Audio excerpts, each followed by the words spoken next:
Endonasal endoscopic surgery uses the nostrils as natural corridors to remove pituitary adenomas and other midline skull base and brain tumors.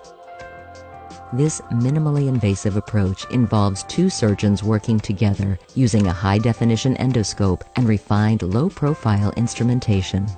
To reach the skull base and pituitary, mucosal incisions are made in the back of the nasal cavity that aim to preserve the blood supply to the mucosa and the sense of smell. The mucosa is elevated from the back of the nasal septum and sphenoid bone. The natural openings of the sphenoid are then widened and connected, creating a corridor to the skull base and pituitary. This allows the surgeon to maneuver two instruments within the sphenoid sinus while being illuminated and visualized by the endoscope. Next, the bone of the skull base over the tumor and pituitary gland is removed. Prior to opening the dura, which covers the pituitary gland and tumor, the Doppler probe is used to precisely localize the carotid arteries.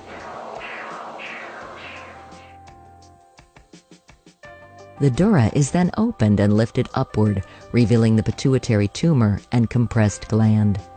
For large tumors, such as the one shown here, the lower portion is removed first using microinstruments and suction.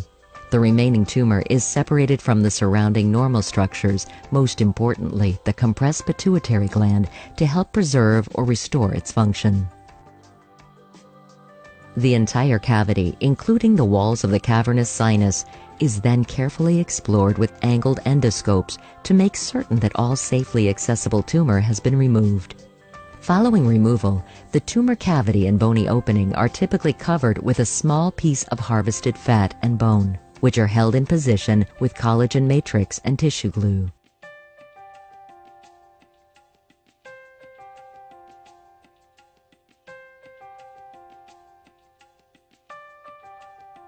The endonasal approach is also used for many midline skull base and brain tumors, such as meningiomas.